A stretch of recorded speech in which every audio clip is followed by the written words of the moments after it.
Hey there custard creams, thank you so much for joining me on my channel for this ramble about twin flames, about the whole concept of the twin flame and what I think and feel about it basically. That's really where I'm coming from with this video. This is a video I've wanted to make for quite a long time now. It's something that I do get regularly asked about. It's something that I've thought about in my own life. I've thought about whether or not I believe in the concept of the twin flame for myself, whether or not it's something that's even healthy and useful to focus on, and whether or not I've come across a connection that could tick most of the boxes that would define it as a twin flame connection.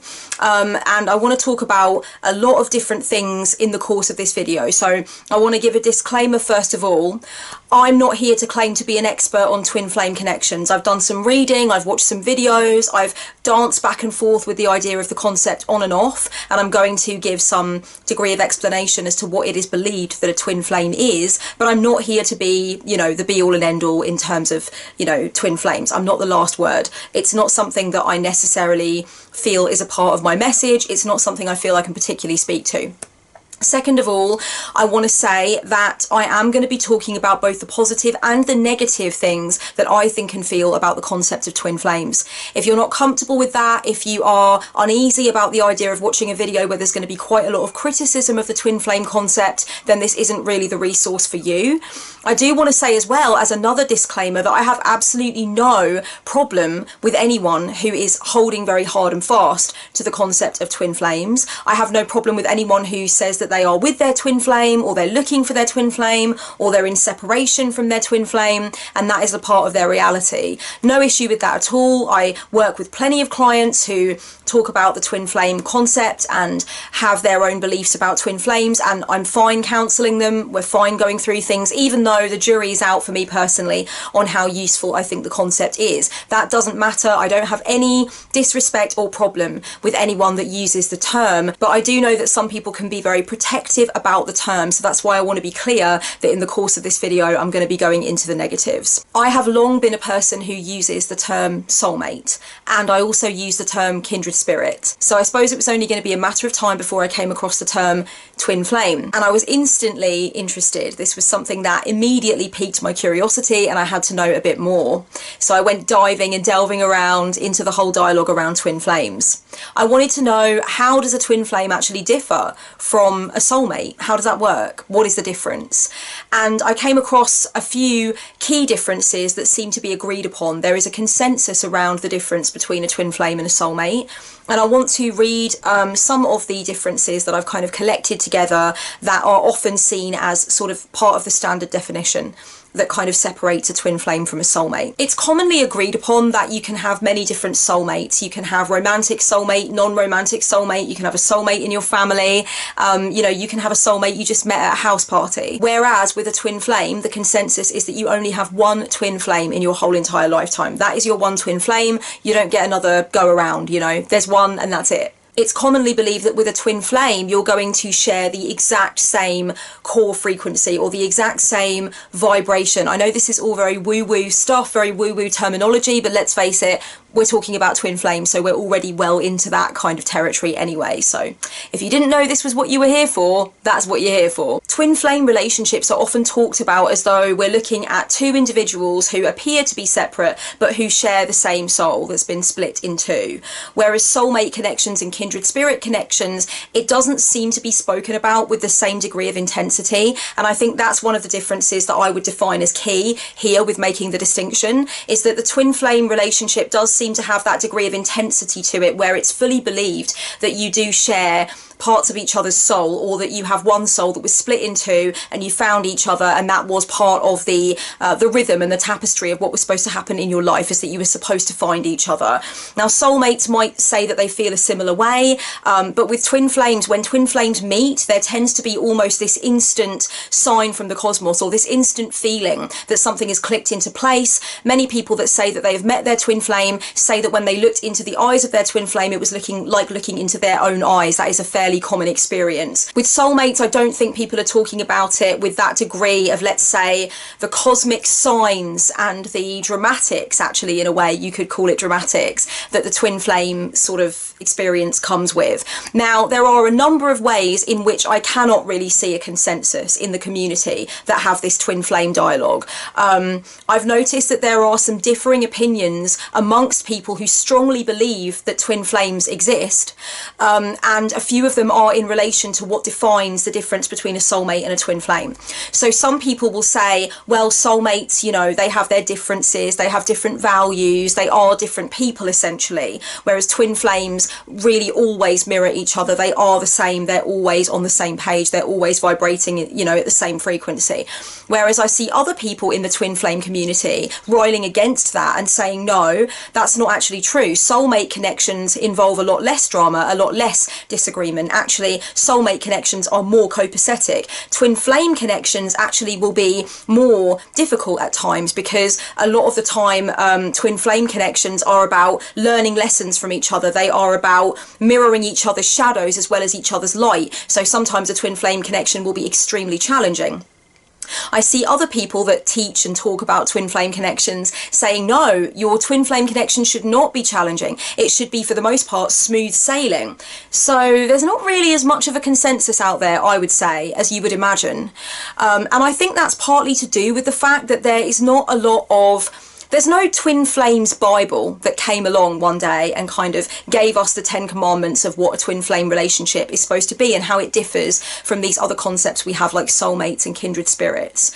There are definitely lots of bits of information or lots of perspectives that are repeated, and I'm sure they were initially written down somewhere, but nobody in the twin flame community seems to be that fond of citing their sources. I'll be completely honest. In all of the research I've done around the concept of the twin flame connection, I can never really find the sources for a lot of the information that I see repeated and repeated. There are definitely some things that are believed about twin flame connections that are repeated, and I can't seem to find the sources for these.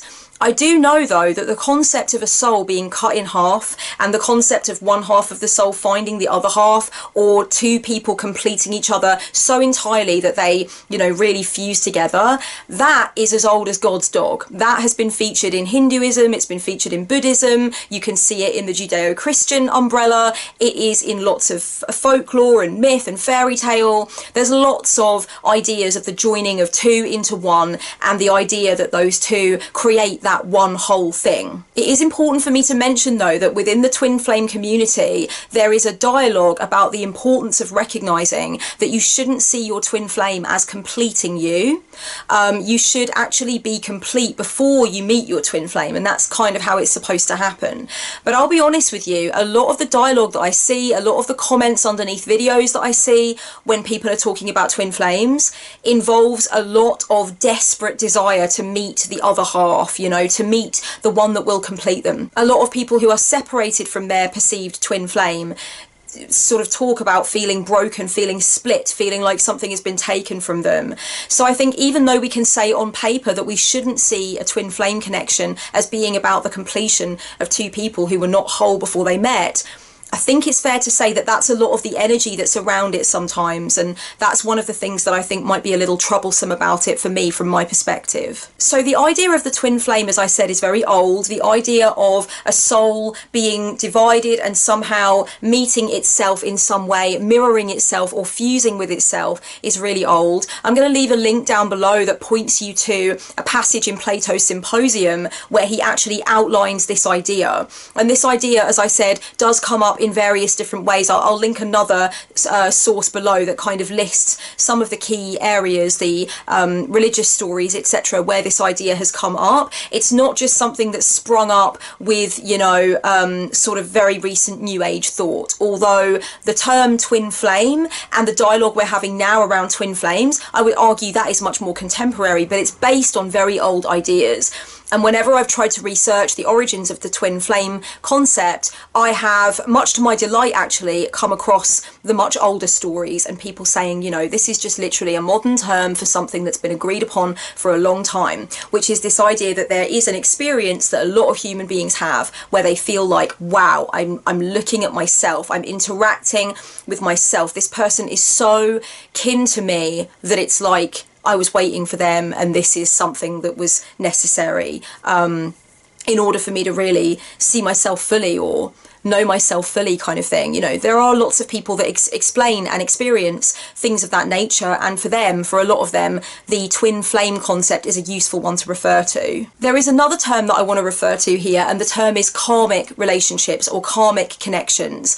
That is seen to be something which is distinct from the twin flame experience, but actually can be conflated with it by mistake. So a karmic connection is a connection which is obviously of great significance, which does come into your life to show you something or teach you something, but it's more like there's a knot that needs to be untied, and by meeting each other and having the experience with each other, you're going to untie that karmic knot, as it were. So it might feel, when it shows up, as though it is the twin flame connection, and you might feel like, wow, this is so intensely meaningful, this really does feel like I've met this twin flame character. You might feel that way, and then you might come to understand it later as a karmic connection, meaning it was of great significance and it did teach you something that you needed on your journey, but it was not the twin flame connection. Many people believe that a karmic connection is created when you meet somebody from a past life and you have a karmic debt with them, and you actually knew them from a past life, and so you do what you've got to do to resolve that karmic debt. Other people believe that a karmic connection can actually just be somebody who is a catalyst for getting you out of a crappy situation or out of a negative behavior. So someone comes along and you might feel like it's very transformative, it's very meaningful, this is my twin flame, but actually that person was only passing through your story of life, but in doing so they gave you an incredible catalyst to sort of propel your own positivity and your own forward motion. So, you know, you can end up feeling elated at the end of a karmic relationship, albeit maybe a bit disappointed that it wasn't the twin flame connection if you were looking for that. Another way in which I find people in the twin flame community to kind of differ in their agreements about what constitutes a twin flame connection is about how it's supposed to end. So I've noticed a lot of people say that twin flames actually usually end up separated. A lot of the time they can't actually end up together. It's actually too intense or it's too overwhelming, you know, and other reasons as well. Whereas I've noticed there's an equal amount of dialogue in the community, which is based on the idea that you end up with your twin flame. You know, your twin flame really should end up being your spouse, your life partner, the person that you know that you want to settle down with. So there's definitely some disagreements and no hard and fast consensus really. So there's some degree of consensus, but not a lot. Many people actually don't know about the concept of the twin flame until they go looking into it, they research it, they realize they're having this incredible experience with somebody, this very deep bond that is obviously got a lot of cosmic undertones to it, undeniably so, and they go online and they start looking around, sort of describing what it is that's going on with them. They might describe that they feel as though they are interacting with themselves. They might describe a lot of synchronicities between themselves and their twin flame. They might describe a lot of cosmic stuff happening, basically, like exciting cosmic stuff occurring between the two of them.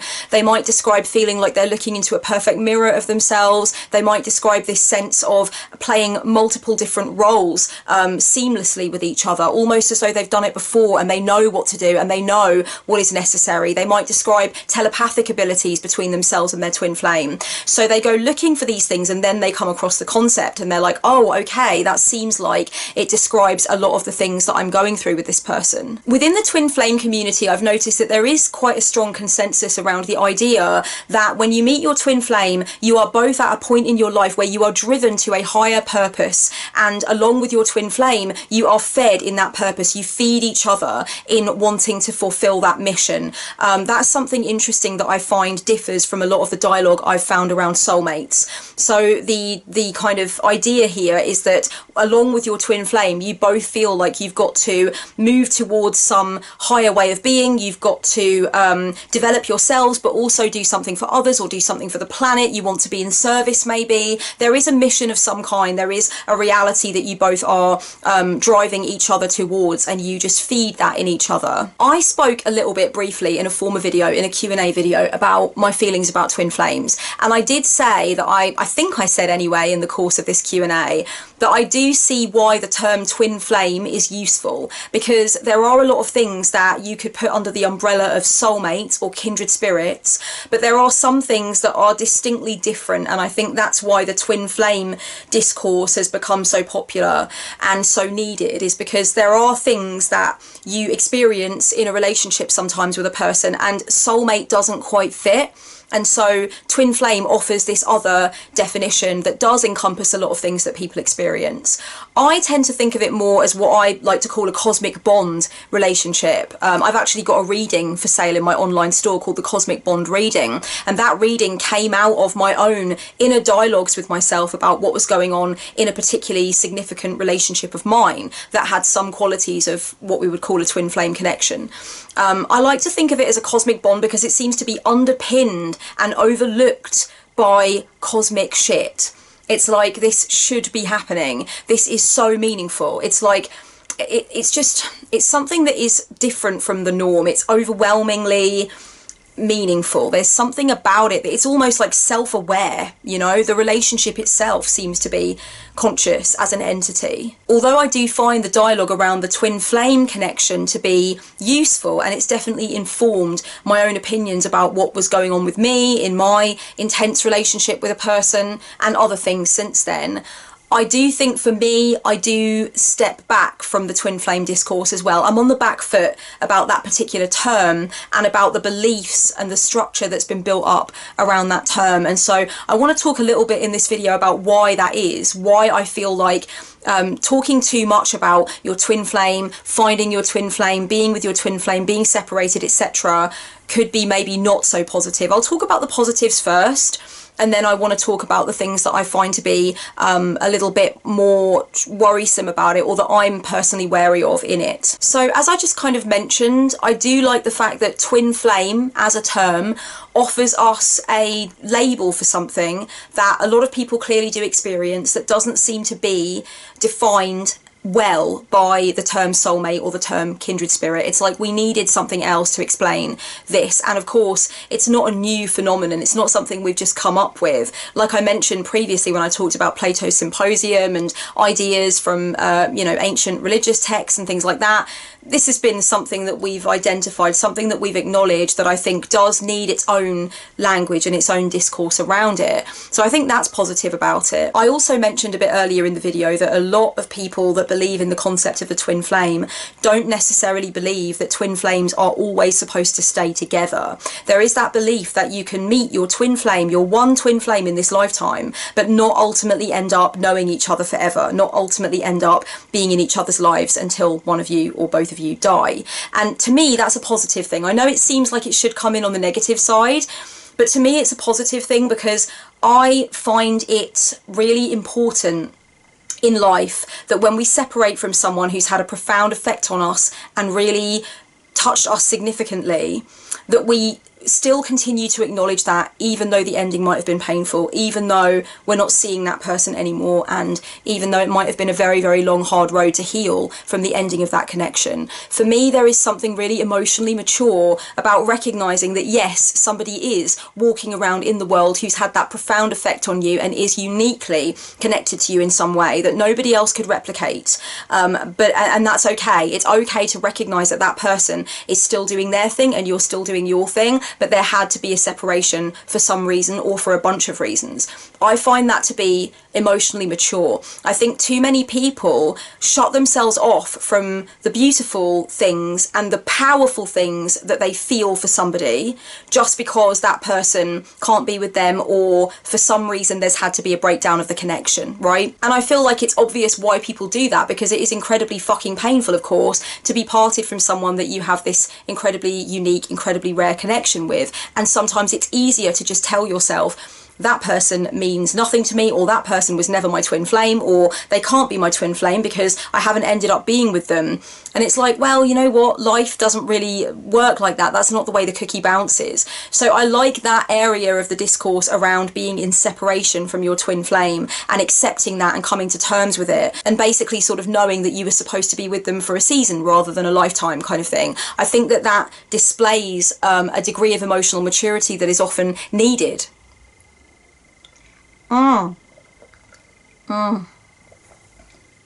The twin flame concept highlights the power and the beauty of connection, and that's definitely something positive that I will say about it. I think that for me, one of the things that I enjoy celebrating most in life is my connections to people, the power of them, the unique shape of each of them, and how exciting and how wild and how interesting they've been for me. So the twin flame dialogue and the idea of the twin flame is just another way of defining and celebrating something beautiful that happens in the human experience. It also gives people a really nice framework for exploring their dynamic in a healthy way. So for people who do feel that they've met their twin flame and they are on a journey with their twin flame at the moment, there are lots of people out there that can help them. There are lots of twin flame resources that they can choose from. As I've mentioned a couple of times in this video, there are lots of people saying different things about the twin flame connection. There are strong areas of consensus, but there are definitely twin flame teachers and people putting out twin flame resources or talking about their own experiences who are saying different things.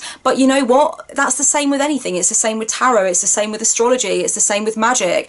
You go to the teachers and the resources that speak to you and that are interesting and useful for you. And so if people are going through any twin flame related difficulty, if they are finding it tough to cope, or if they want to go with their twin flame to someone to talk about it, they can find people, especially online, who will do that for them, and they can find someone who resonates with them, who can really talk them through the difficulties. So, and also, of course, there's loads of blog posts, there's loads of videos, there's podcasts on this stuff. So because it's something that is present, that is a discourse that is visible, people can find their way to it if they're feeling lost or afraid of what they're going through. And I think that is definitely positive. And that leads me to say as well that there's been an amazing community developed around twin flame connections, you know, lots of people who have been through all different kinds of things that they would describe as twin flamey in nature have ended up moving into a vast community of people talking about it and celebrating it or healing from experiences they've had with it. And I just think that's really cool, you know. It's like a big network of people who are sharing experiences that have lots of overlap, loads of similarity. As I mentioned previously in the video, this is really just a contemporary way of talking about something that has long been identified in the human experience. It's an archetype, essentially. It's an archetype, and that's something that I do think is positive about it. We are talking about and dissecting and analysing and exploring an archetype that is as old as God's dog, you know?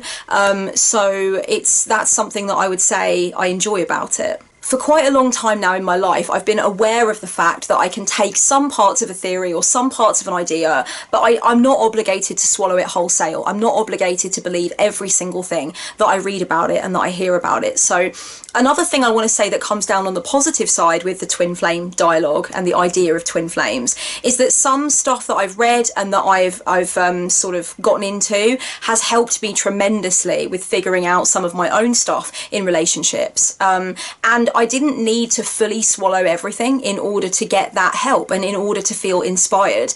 I could really enjoy appreciating a lot of the twin flame resources out there, taking what I wanted from them, taking what felt right for me, and leaving the rest if it didn't resonate. And that's something that I just think comes with maturity. I've noticed some people say things like, oh, I really hate it when spiritual people say, you know, it just doesn't resonate with me. It's like, just say that you don't agree with it or whatever. And it's like, yeah, but you know what? I might not disagree with it later in life, or I might see that it is absolutely a part of somebody else's lived experience. I'm not going to deny it as far as they're concerned, but it doesn't resonate with me. Like, that's just the better way of saying it. It's the more mature way of saying it. It doesn't resonate with me. I'm not saying it's wrong, and I'm not saying that later down the line I won't have that experience and be knocked off my feet by it. It just doesn't resonate with where I am right now. I feel like personally that's just the more grown-up way of saying it. And so, you know, coming back to the point, I have taken what resonates with me about the twin flame idea and I've left the rest by the wayside, basically. So let me talk about some of the things I'm not so keen on about the concept of the twin flame and the dialogue around it.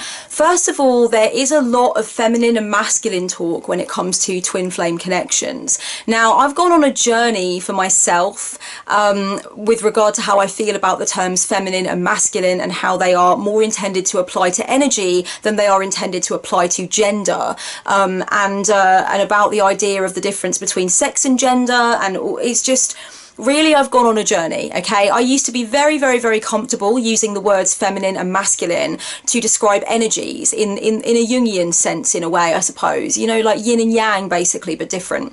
And talking about my own masculine energy and stuff. I'm coming to a point in my life, or I have been coming to a point for the last couple of years or so, where I'm not as comfortable with that terminology. I feel like it's old hat. I feel like we need to throw it out. I have definitely seen, like, you know, two women in a romantic relationship with each other referring to each other as their twin flames, and talking about how one of them carries the energy of the feminine and the other matches it with the energy of the masculine, and that's that union. So obviously there isn't a problem there. There isn't a problem with someone who identifies as a woman stating that they take on the masculine energy in the union, and I think that's great. For me, it wouldn't be so comfortable, because I want to embody both the feminine and the masculine energy, whatever that might mean. And like I said, I think there's probably better ways of describing what those energies mean, and what we're talking about when we talk about feminine and masculine, because I think when we talk about you know, qualities such as tenacity, determination, boldness, etc. as being masculine, we have to acknowledge that there is a message there that is connected to being male. We have to acknowledge that on some level. And the same with feminine, when we talk about, like, you know, sort of receptivity, creativity, intuition, spirituality, you know, when we say that those qualities are feminine, we are claiming them as female, like, on some level. I know people say that they're not using it that way, but for me, it's very difficult for me to get that out of my head on some level. So I would prefer not to use that terminology. And there is a lot around that. There is a lot in the twin flame community about the meeting of the feminine and the masculine, how to balance those energies out between you both, and how to bring them together into union. And I feel like that is something that alienates me for sure, and, you know, for certain will alienate a lot of other people as well. I also feel like it's very interesting that within the twin flame dialogue, there seems to be this insistence from a lot of people that your twin flame does not complete you. Your twin flame is not there to be the other half of you. You're not supposed to feel broken or split until you meet your twin flame. You're supposed to be whole already. But then there's this dialogue about one of you bringing the feminine and one of you bringing the masculine qualities and bringing them together. To me, that seems as though we're talking about a union and a wholeness, a totality, if you will, that was not there before your twin flame showed up. So there's definitely a contradiction there. And now that I'm talking about contradiction, actually, I think that probably the bigger contradiction is the one between the insistence that your twin flame doesn't complete you, and then the kinds of descriptions of what it feels like to meet your twin flame. You know, that you feel like just this overwhelming wholeness and this sense of, I mean, you know, all of that stuff. To me, that sounds like, okay, it seems like there was something there that you definitely couldn't just access within you, that the twin flame had to then readily supply for you, and vice versa. So to me, there's a bigger problem when it comes to talking about how twin flames are not, you know, completing each other. They shouldn't feel like, oh, I was so desperately missing something until you turned up. That's not supposed to be the feeling. You know, a lot of the experiences that are described do sound that way. And so I think, and you know what, when you meet someone and it is very intense and it is of great significance and it does feel very meaningful, it does feel like, oh my God, I found this thing, I didn't even realise I dropped it, or I was looking for this feeling, or this feeling feels so good, I now don't want to be without it. You know, that is a normal part of the human experience, basically. You know, it is one of those things that happens. It's normal when a relationship comes along that obviously has a lot of significance, a lot of value that wasn't there before. And then you think to yourself, God, I really wouldn't want to be without this now. There can only be one twin flame. There can only be one twin flame. This is something that bothers me about the idea. There is obviously a lot of stock put into the importance and the value of meeting your twin flame amongst those who believe in it, or who are looking for it, or who have found it. And I therefore think that it's almost a little bit torturous to think of all these people that are telling themselves they can only have this once. And then what if there's a separation of you and your twin flame, and you go your separate ways and you pine after that person forever? Or what if you feel like you never quite found your twin flame because you did have some significant connections, but they didn't tick all of the boxes to make it twin flame worthy? You know, you couldn't describe it as a twin flame connection. It didn't really sort of hit everything that it needed to hit in the diagnostic criteria of twin flame connection. I feel like there is this really weird sense of preciousness and uniqueness around the twin flame connection that probably will make people feel like they're missing out if they don't have it, or like they are somehow missing out forevermore if they lose it. And I think it also puts a tremendous amount of pressure on a person who is very invested in the idea of a twin flame to claim somebody as their twin flame. You know, when you are in the throes of new love and everything is very intense and very wondrous and heady and trippy, you know, you might feel very keen to identify that as a twin flame connection. You might feel like that is part of what you've got to do. And then in the cold light of day, if you realise that that person wasn't all they were cracked up to be, or the relationship hasn't been how you thought it was going to go, then you have to go through this whole dilemma of whether or not you actually continue to claim that person as your twin flame. I just personally feel so much more expansive and excited and right about the idea of having a soulmate, but being able to have another soulmate. You know, I have a soulmate. He was my partner for 5 years. He's not my partner anymore. He hasn't been my partner for a few years now, but we're still incredibly good friends. We see each other all the time. We think the same things at the same time and do the same quotes, and you know, I'd put myself in front of traffic for him. But I do have another soulmate. I feel like she's a soulmate, a beautiful, creative creature, and that I met at a time in my life where, good goddess, I needed it. I needed her. You know, I have other sort of like kindred spirits and people that I just feel like, you know, wow, this was, I mean, you can look at it and you can say it was synchronistic the way that we met. It was meaningful. I'm thinking of another friend now that just absolutely was sent to me. The way that we met was just like, shut up now, shut up. And I feel like all of those things are described in the sort of like list of things that would symbolise a twin flame. Like there's a massive consensus around the way that you meet your twin flame. I've noticed that. A lot of people say that when you meet your twin flame, like I said in the beginning, there's this overwhelming thing. It's like, wow, this is just really significant. I'm not being funny, but don't you get that more than once in your life though? Like I feel like it's something that we shouldn't just make into such a rare moment. I think that those moments are not as rare as the twin flame concept might have us believe. I think it's okay to realise that like powerful connections are struck up throughout life, and we change so much over the course of a lifetime. You know, you might be 65 and looking back at the person that you thought was your twin flame when you were 40 and thinking, I'd cross the street to avoid that guy now. I don't even know what I was thinking, but he must have been twin flame material at the time. One of the things that worries me about the intensity and the seriousness of the twin flame dialogue is the potential for abuse, the potential for emotional abuse to be overlooked, to be ignored, and maybe even physical abuse as well, other kinds of abuse to be ignored, because I think once we've had this this sort of revelation that a person is our twin flame, that they're literally linked to us cosmically, karmically, you know, that they were meant to come in, and that they are this mirror and they are this really important piece of us, and we're a piece of them. I mean, come on, that's going to be a gateway to excusing behaviour that one just actually needs to get the fuck away from. I'm not saying by any means that this is going to be a very, very regular occurrence with people who consider each other to be twin flames, but certainly it's something that I think people would have to look out for. And there have been people who have claimed someone as their twin flame and then really just had to get away from them. The relationship was toxic, it was emotionally abusive, it was suppressive, it was scary, it was aggressive, it was violent. You know, so I feel like sometimes we prolong those situations for ourselves when we are convinced that there is something unique, there is something fantabulously rare, and there is something, you know, irreplaceable about the connection. That always makes a person stay in an abusive situation. for longer, I think, and prolongs the agony, is this belief that like I will never have anything like this again.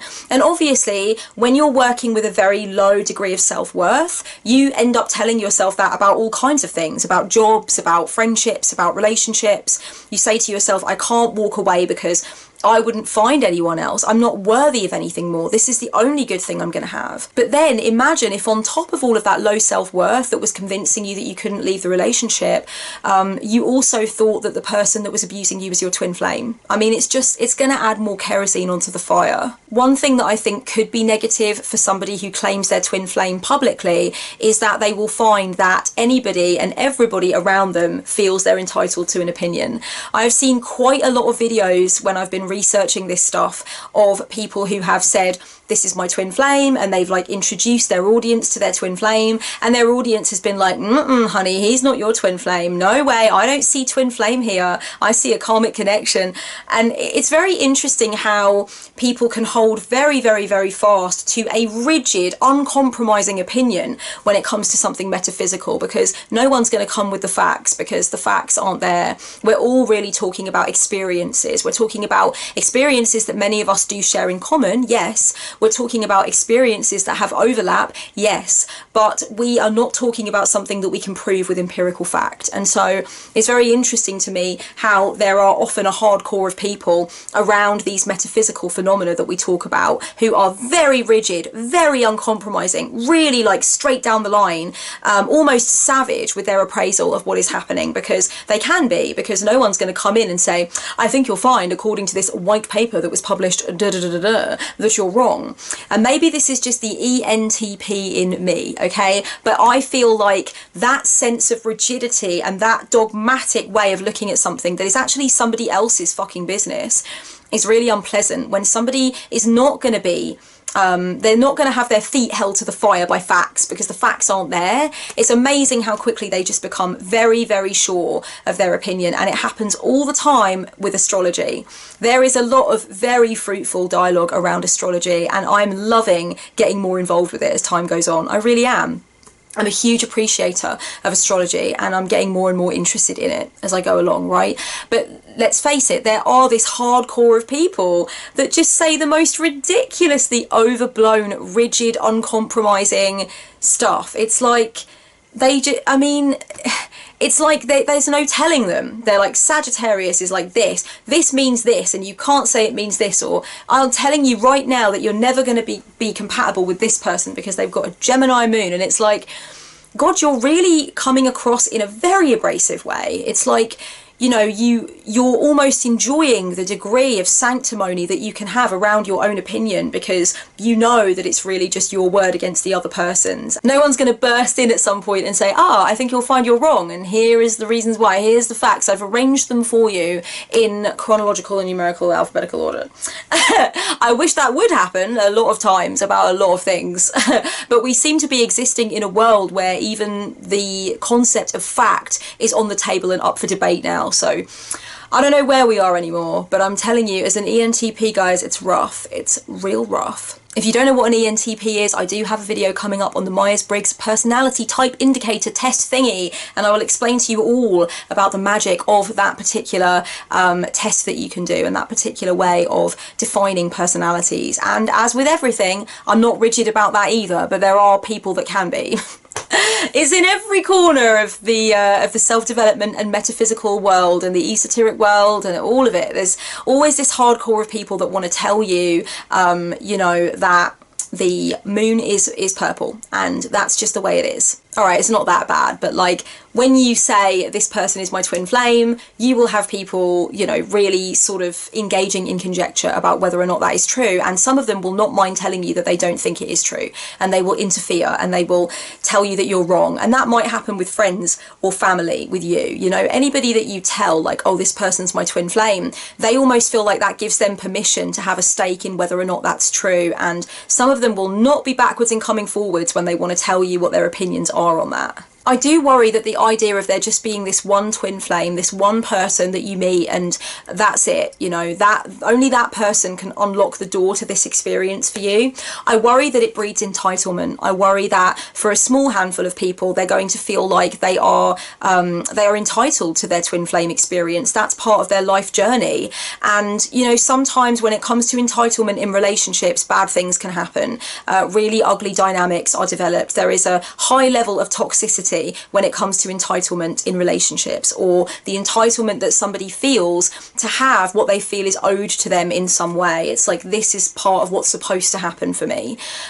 You know, I see it happen a lot when people convince themselves that they're entitled to sexual interest from somebody that they're interested in, or they're entitled to date people. I feel like, you know what, no one's entitled to someone's romantic interest. When we decide that something is impossibly rare and therefore very meaningful and very valuable and very, very like high level life experience, I think it makes people feel like they're missing out if they haven't experienced something like that. I think that it makes people feel incredibly terrified of losing that thing if they think they have it.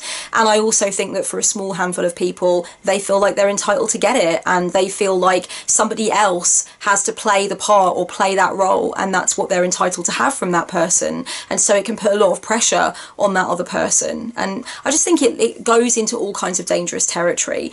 The other thing is that I feel like I'm somewhat of a relationship anarchist. I know you can, you know, you're either a relationship anarchist or you're not, I guess, but it's something that I relate to, the idea that we should break down ordinary relationship sort of value. So, you know, I don't feel that my relationship with my romantic partner, the person that I'm in love with, for example, is more important or has more meaning than my relationship with some of my closest friends.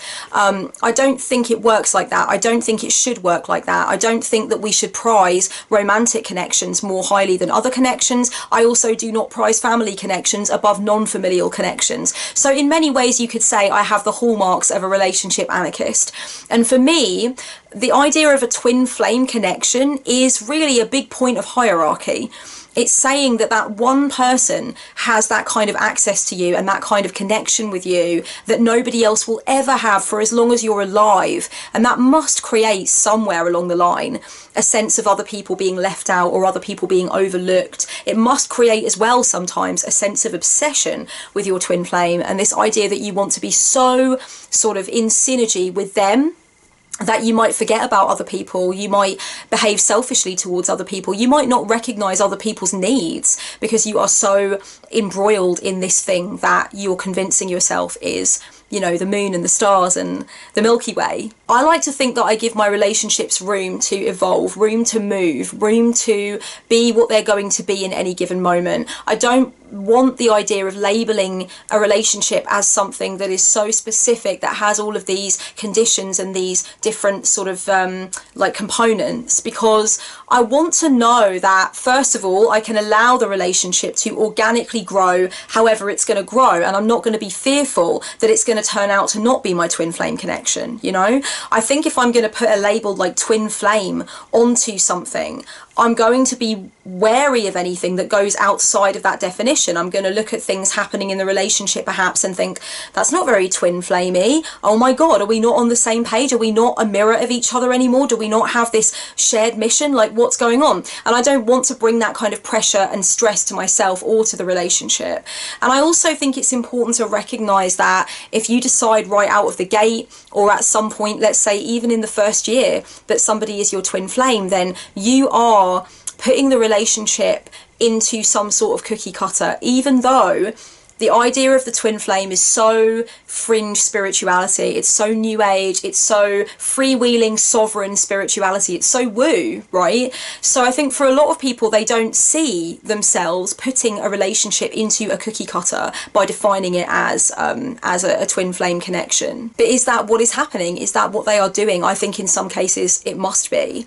So these are some of my thoughts and feelings about twin flame connections. If you came to this video knowing absolutely nothing about about twin flame connections, then I'm not going to have done the best job of describing it. You're going to need to go further. This video was much more about me getting into my thoughts and feelings about what's great about the idea, what's not so tasty for me about the whole idea. So if you really want to dive deep, you know, really get into those resources, look at those videos, look at those websites, just search things, you know, what is a twin flame? What is the characteristics of a twin flame? How do you know when you've met your twin flame? Start writing things down if it's something that you do have an interest in.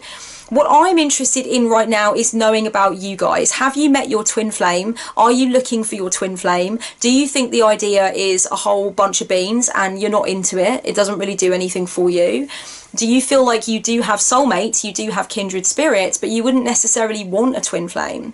And if you do believe in the concept of twin flames, please tell me anything and everything that you want me to know down below. But one thing that I would be really interested in knowing from you is, do you feel that a twin flame relationship should be fairly plain sailing and that it should be calm and that it should be mostly joyous? Or do you feel that actually twin flame relationships are supposed to be challenging? They are quite up and down and they can be quite volatile? Because that's something that I've seen very differing opinions on. I must admit, I've seen quite a lot of sort of infographics and videos and stuff that say that your twin flame relationship is really on a level where you're on the same page a lot of the time. You don't disagree very often because you really are vibrating at the same frequency. You really are seeing things through the same third eye, right? Whereas there's other resources I've come across in just as great a number, I would say, which describe the twin flame relationship as being perhaps prone to volatility, high degrees of sensitivity, and even just having to sever from each other because it's just all too much. So I want to know, what do you guys think? What would you say is more accurately a description of what you would consider the twin flame connection to be? I hope this video has been interesting, and I can't wait to get to your comments down below, particularly for this one. I'm really interested. So much love, Pop-Tarts. Blessed be until next time.